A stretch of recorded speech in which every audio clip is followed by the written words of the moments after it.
intimacy equals, and these are our two formula of the interior sciences, at the core of this kind of cosmo-erotic humanism, this new story of value. So intimacy equals shared identity. In the context of relative otherness, relative is in brackets, because there's an ultimate true self that underlies everything. So intimacy equals, slow, shared identity, right? Intimacy equals shared identity in the context of otherness times or plus mutuality of recognition, we recognize each other, plus mutuality of pathos, we feel each other, plus mutuality of value, we're in a shared field of value, plus mutuality of purpose, we have some sort of shared purpose. Let's just check that for a second. Did we just make that up? Okay? So let's see this. So intimacy equals shared identity in the context of relative otherness, and let's make that a time sign, times mutuality of recognition, because it's actually times, it's multiplicative. Right? It's time, right? Times mutuality of pathos, shared feeling, times mutuality of value, there's shared field of value, times mutuality of purpose. Now let's just check this for a second, okay? So here we are hanging out, right, at the time of the Big Bang. And at the time of the Big Bang, right, it rains, right? After speed, right, space-time continuum, right, emerges. We think that's the end of the story, right? Speed, space-time emerges, completely impossible, out of nothing. That should be the end of the story because nothing even crazier could happen than that. And then all of a sudden, what emerges? Things. Things emerge. Things emerge. Gazillions of things emerge. They're called quarks. At least that's what we call them today. And now a thing, by the way, in Hebrew, is a davar, D-A-V-A-R, which also means a word, which is beautiful because it means logos. The word is logos. A thing is a configuration of meaning.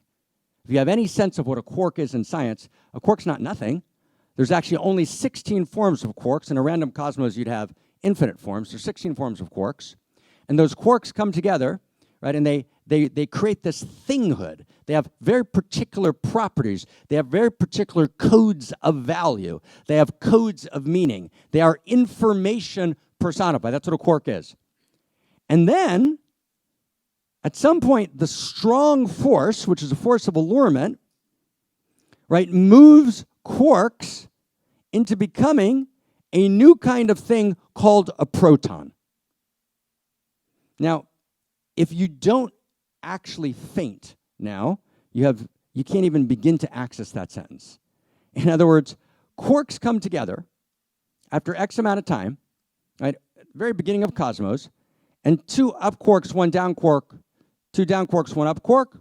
One is a proton, the other is a neutron. And a proton and a neutron is something entirely different than a quark.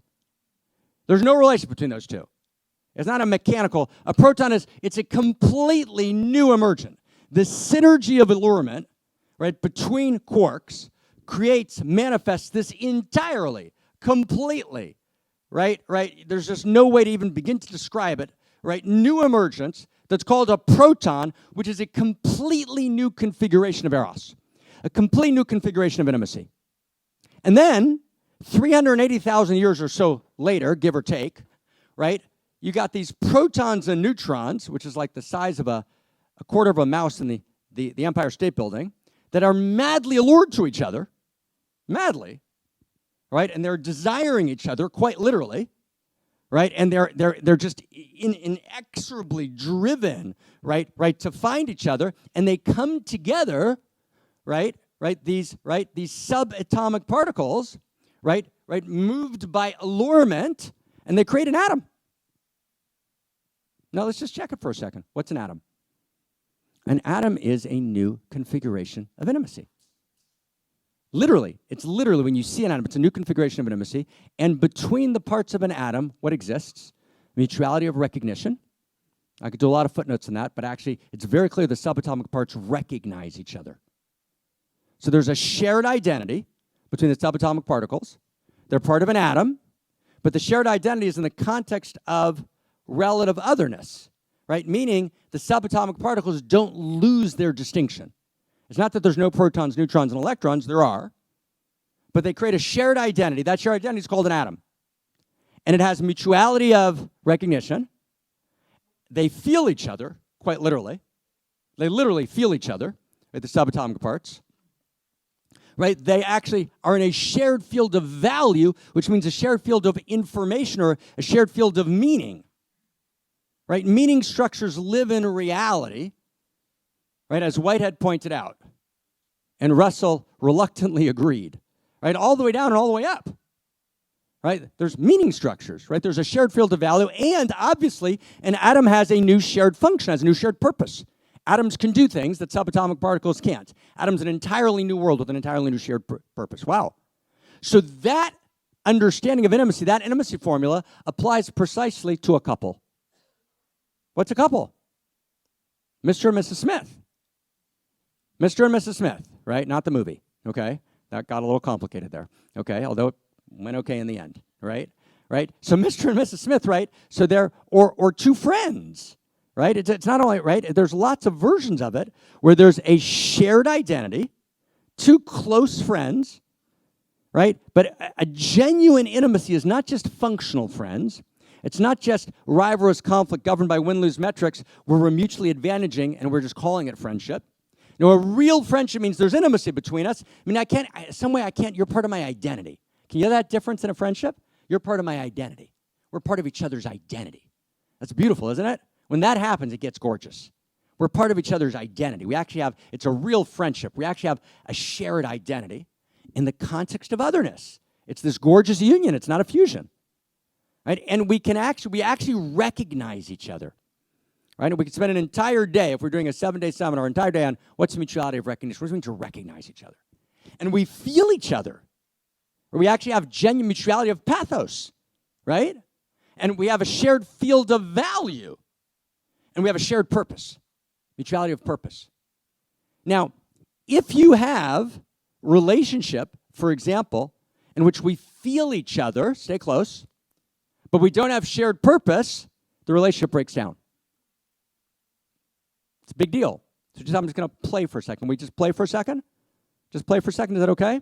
So you've got subatomic particles are governed. I just want you to see how crazy this is. Subatomic particles are governed by the same intimacy equation that a couple is. That should actually make you ecstatic because it means we live in one cosmos, in one eros, in one intimacy, and in one reality, right?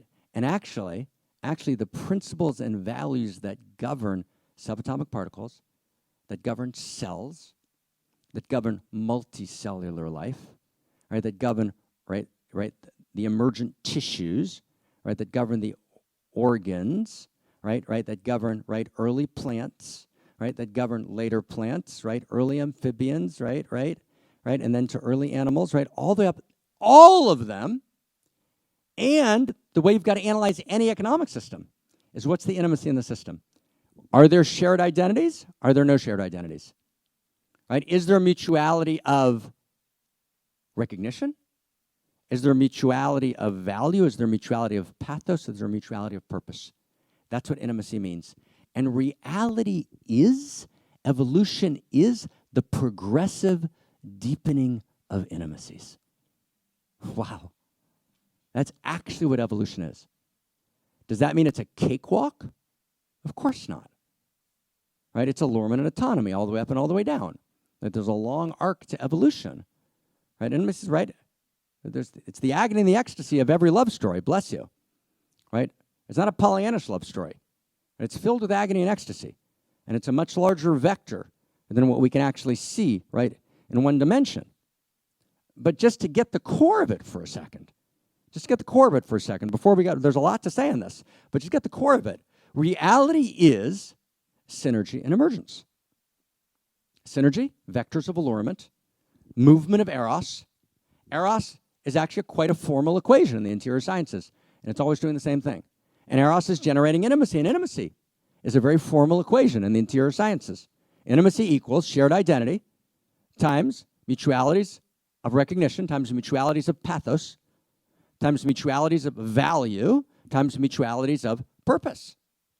And the evolution of intimacy is actually the movement of reality itself, right? So just do a little snapshot just for a second, okay? So just to get a snapshot of this on the human level, right? And just to feel it on the human level just for a second. Guys, you have a second free? Okay? Can we talk about this for a second? Just on the human level, just for a second, okay? So we talked about, right, way back when,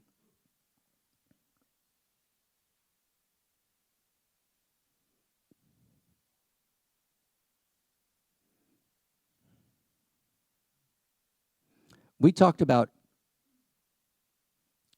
knowing yourself. So just watch this for a second, okay? I'm going to go real slow just for a second, okay? So we saw the intimacy in the Eros equation. Let's talk about the intimacy equation. Let's localize it for a second to make it easier. So we saw that the intimacy equation applies, 1, to subatomic particles, bless you. 2, it applies to a couple. Let's do a couple more applications. 3, we said know thyself. What does it mean to know yourself? Well, it means to be intimate with yourself. What does it mean to be intimate with yourself? So stay with it. To have shared identity with all of your parts. That's a big deal. In other words, when I split off parts of myself, which are not part of my shared identity, then I'm not intimate with myself. When I don't recognize parts of myself, when I can't feel parts of myself, when parts of myself are dissociated from my crux of value and actually are operating at a cross purpose with my central self, then I'm not intimate with myself. So the same intimacy formula, just notice, now applies to self. Now I have an intimacy formula that applies to subatomic particles, right, to cells, right, to a couple, right, and to self. Okay, number 5. Let's just hit 5. Peter Senge. Those of you who are in the consulting world, Peter Senge, MIT, right, writes a book. He wrote The Fifth Discipline, which is a good book about learning organizations, but really his best book, which didn't go well, right, is Presence.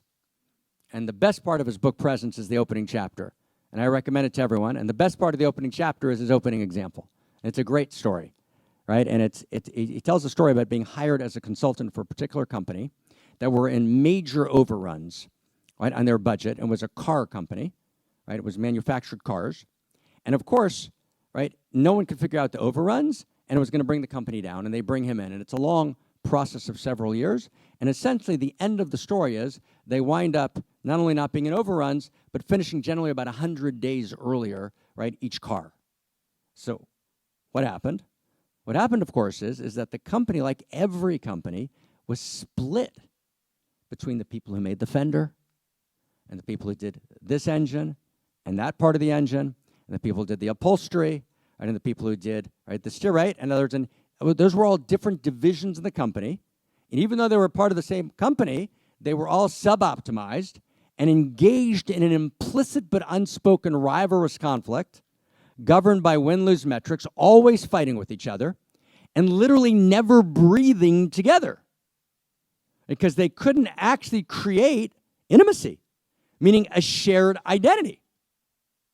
There was no shared identity between them in the context of otherness. Each one is a particular division in the company. And so he doesn't use this language in any sense, shape, or form, obviously, but what he's actually describing is generating intimacy in a company, which for the first time there's a shared identity in the context of, and that's what Homo more would look like in business, in the context of otherness, and there's a mutuality of recognition between the divisions, and they can actually feel each other. There's a mutuality of pathos, there's a shared field of value, and then there's a mutuality of purpose, and all of a sudden everything changes. And in the people who are in corporations, I can see nodding, right? Suzette from SAP, right? Walter, right? Everyone, it's obvious, economics, right?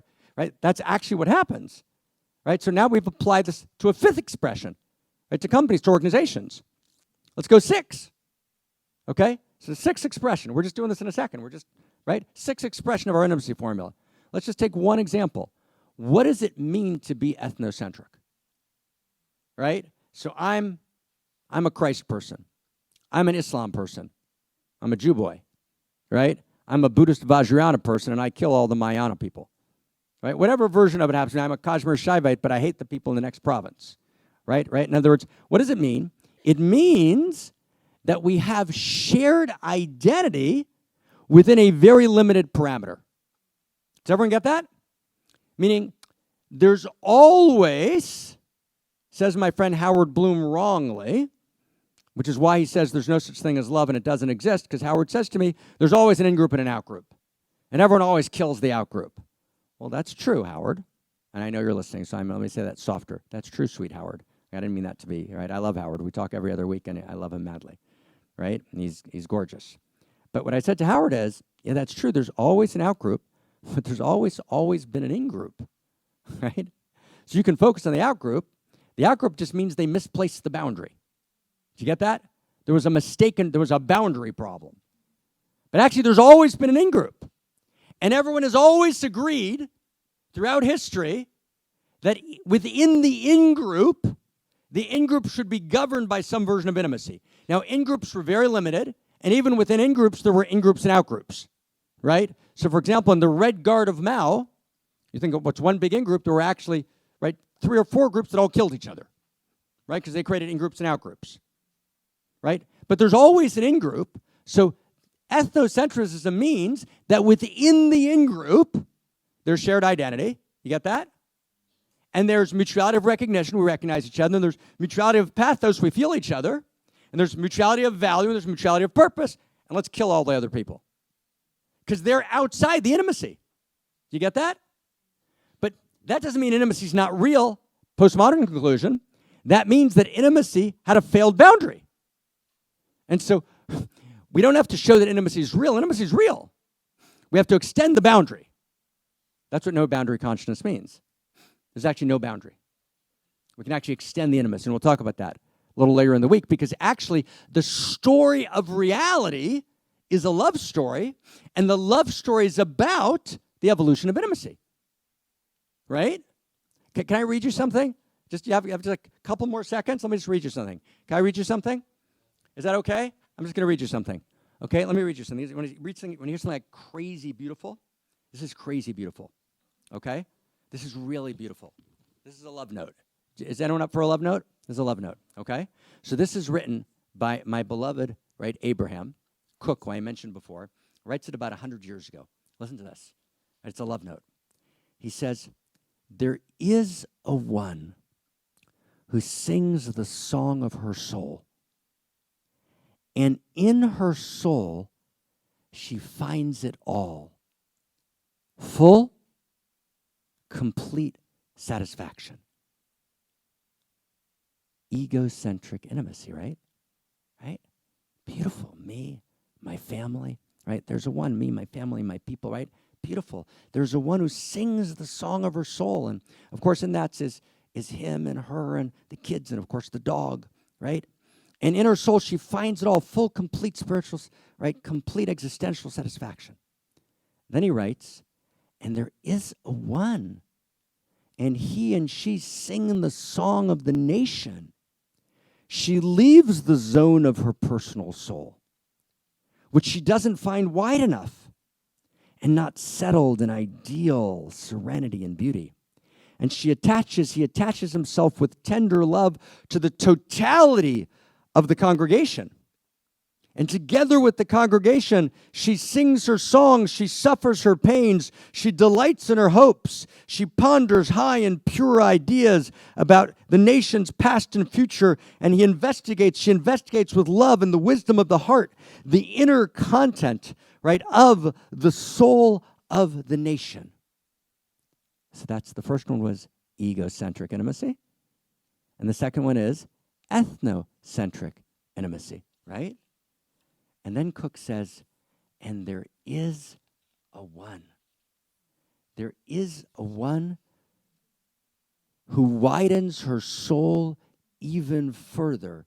She spreads her soul even further until it expands and spreads beyond the boundary of her community to sing the song of humanity. And her soul is continuously expanded by the genius of the human and the glory of the human divine.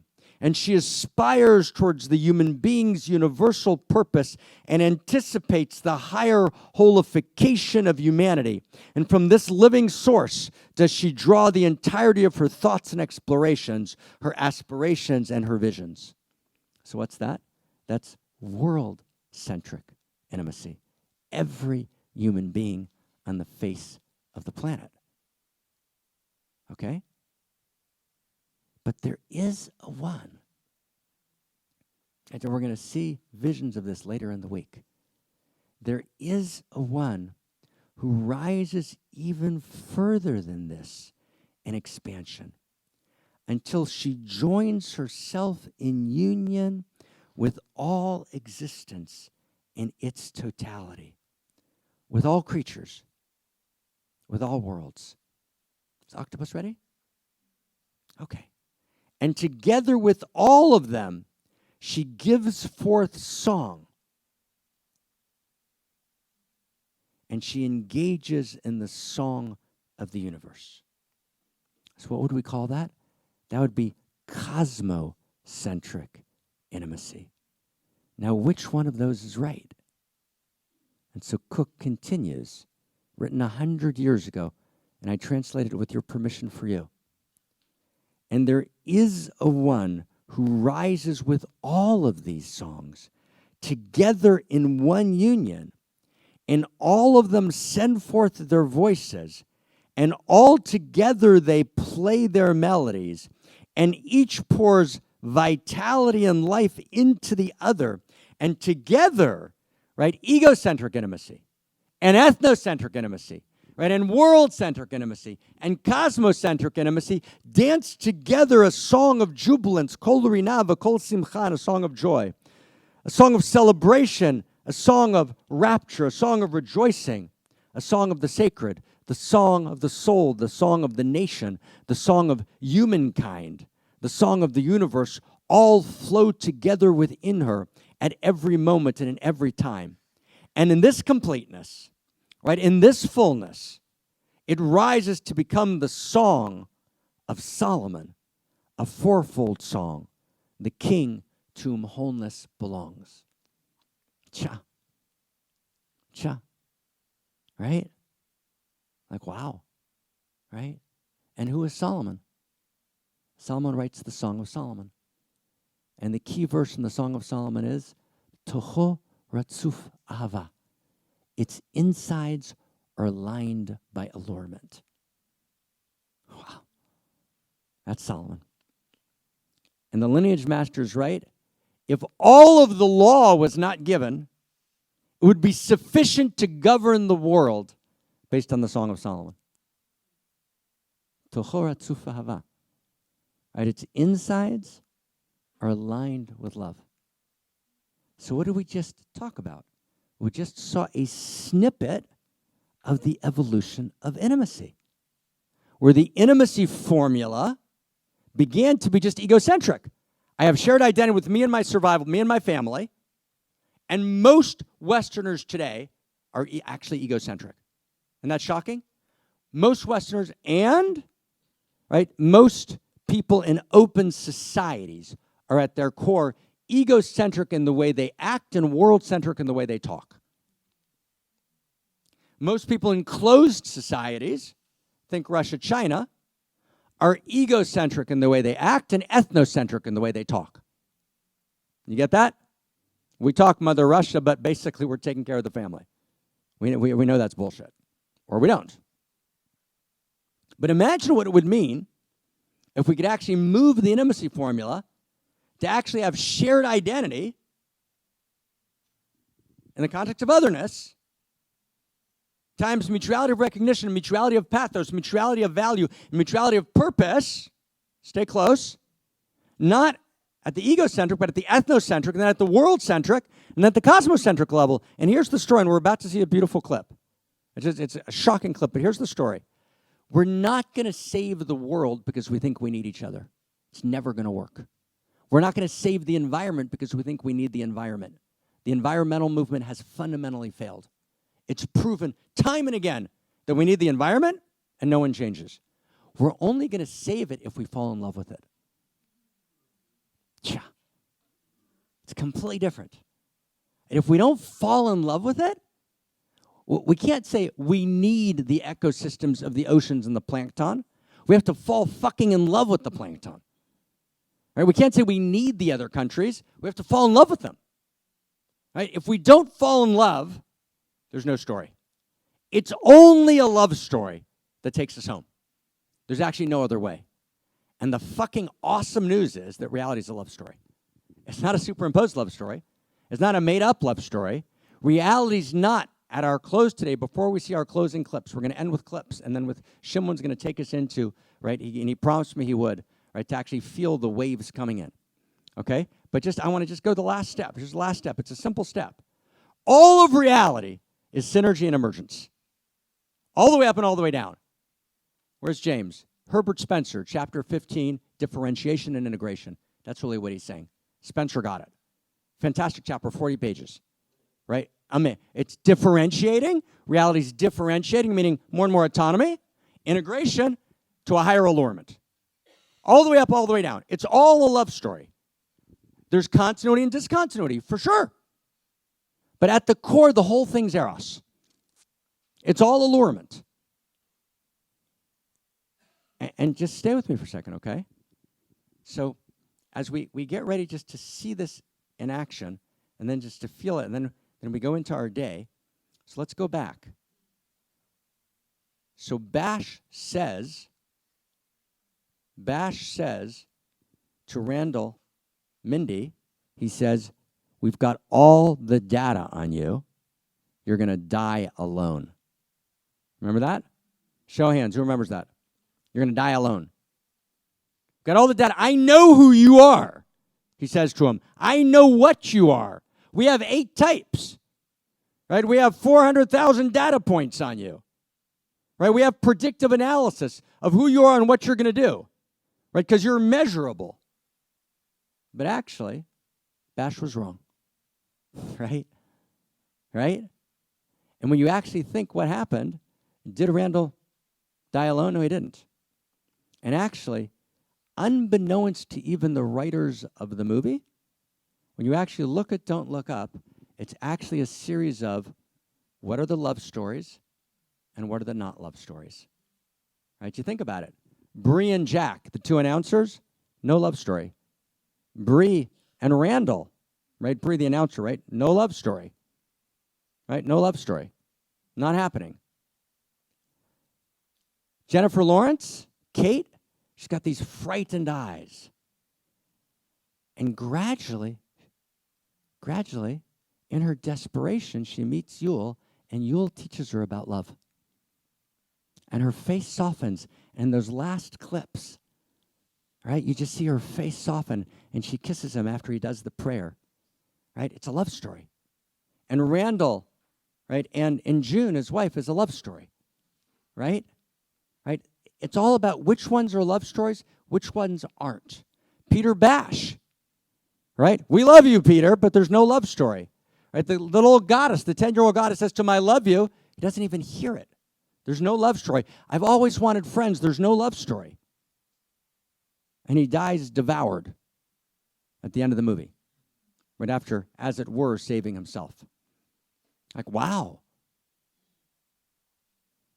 The president and her son, Jason. A scene we didn't see. They've got a ship, just in case they were wrong. And the ship has room for 2,000 people. And Jane's on the ship. And they call Randall Mindy and they say, we got room for 2. You can take either June, your wife, or Bree, your choice. But we got seats for you. And Randall says, thanks for calling, but I'll pass, and good luck, and I hope you and Jason are good over there.